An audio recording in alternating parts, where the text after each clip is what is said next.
Hey guys, welcome back to my channel. In today's episode of Why Settle series, we're talking about what the cost of settling for a good enough fragrance is. So most people think that fragrance is a small detail in their lives, when in reality, fragrance offers a mode of perception, and it is a powerful signal you send to people to let them know where it is that you stand in life. So why do people settle for something that is immediately so forgettable? And this is rooted in the fact that the illusion of value has completely been riding on social media for a number of decades now. And I think the illusion is such that because there are trends that are surfacing, on social networks like Instagram, TikTok, YouTube, these kinds of places where we have really, awesome communities that are promoting certain brands and certain images, we kind of have this illusion of mass appeal for people. And they are under the illusion that because this thing is in front of them, that it must be mass appealing, that it must align with them and their values. And they kind of settle for it.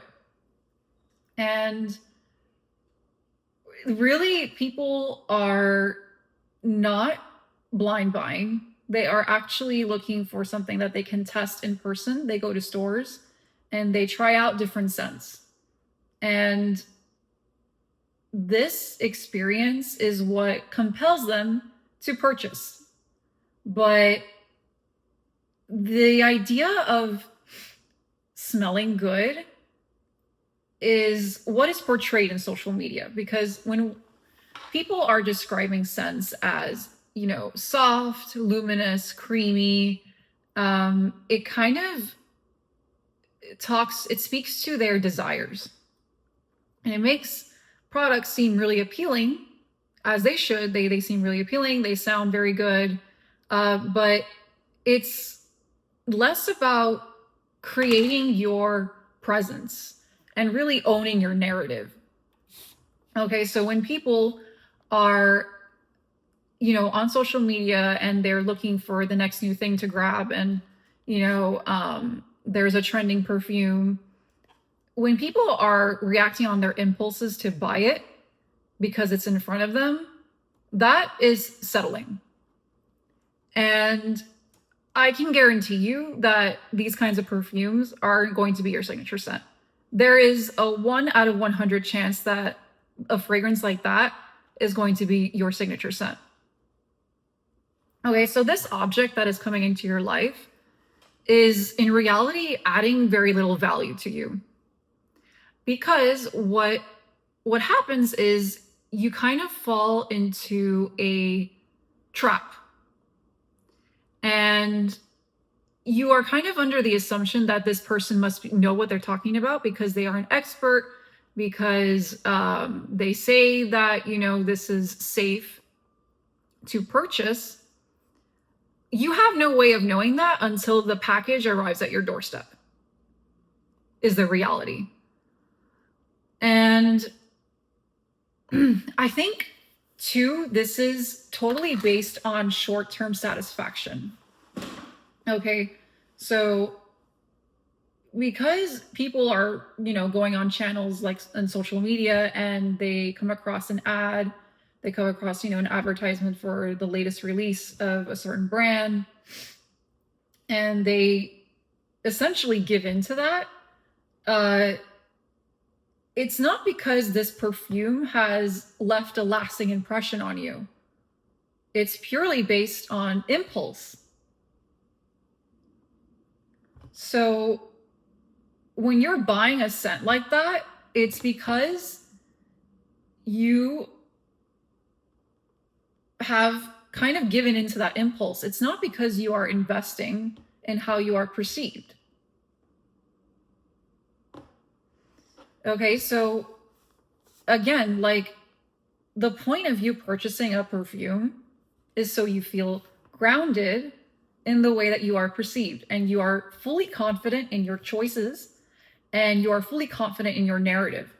So the way in which you are perceived by others should absolutely override anything that is portrayed in social media or what other people are telling you. Okay. When everyone kind of, the thing about social media is, and viral sense or whatever, is that it seems like a lot of people, like it. They have a comment or whatever. The bots kind of grab all of the attention on that thing, but it is totally a hoax.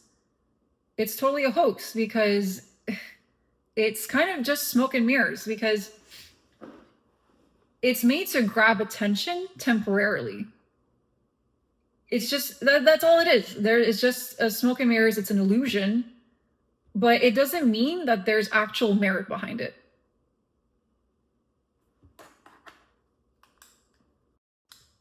So the reality of you purchasing a scent that has a very linear composition is that you're giving up molecular complexity. Fragrances are designed to tell a story, and they are designed to evolve over time as a journey. And it's when you're settling for something that is very simplistic, you're basically saying that you give up identity. You're basically saying that I'm okay with being perceived as a one-faceted person, which I actually, really don't think is true. I think as people, we're all very complex, and I think we all have multiple identities. And it can make you feel like you're kind of at a loss, because when you're purchasing something that is made to fade very quickly and is linear in its nature, you're kind of saying that you are okay with this flat kind of perception, and that you're okay with, very simplistic and like a very simplistic perception. Like you're okay with people just coining you as like a basic person, when in reality, you have so much more to offer than that. You are a multifaceted person. There is nobody who can put you in a box and say, I have to adhere to this because everyone else seems to be compelled by this, or it seems to be, what I should like. The media has a huge influence over us. Absolutely. Like, the media is very powerful, but you can also be smart enough to say, yeah, I know this is for sure a lie, and I know this is for sure nothing that is speaking to me and speaking to my truth. And that's when you start to differentiate yourself, and you start to really hone in on your critical thinking skills here. And you say, yeah, okay, like, I get that you're saying that this scent, is sumptuous, and it's highly desirable, and it's super awesome, and it's super great. But what does that have to do with me? And as a consumer, how can I relate to this? Is this relatable? Is this something that I can trust? Or is this a complete lie?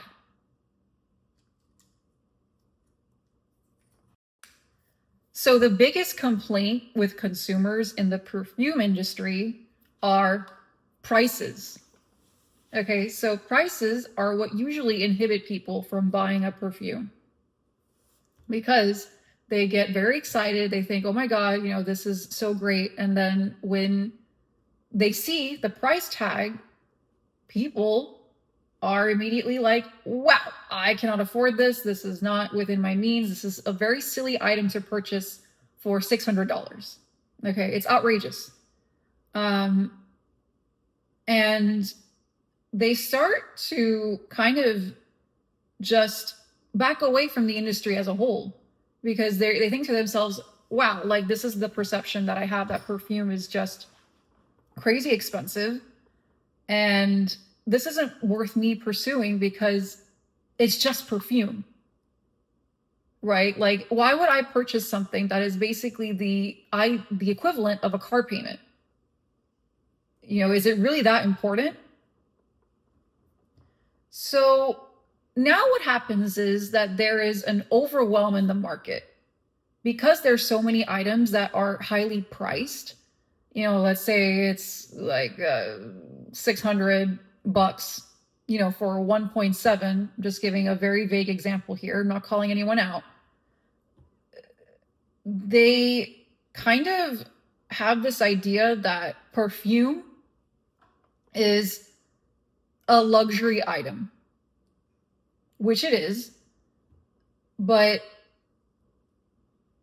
it is kind of how do you say, when it's such a ridiculous and like outrageous price tag, it almost feels vain, right? Like, if I'm buying something because of the price tag itself, just solely on price tag, and it's not something that is truly going to give me joy, it starts to feel like vanity.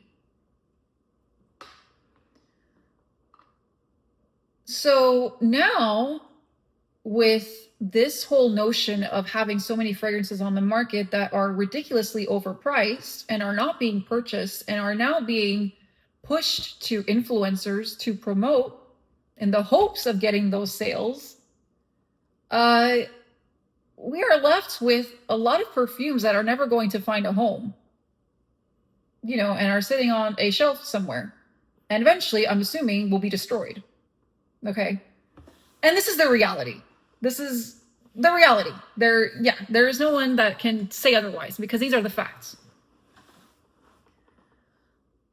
What my brand is, and we are achieving this, we are providing clarity and intention to the fragrance industry.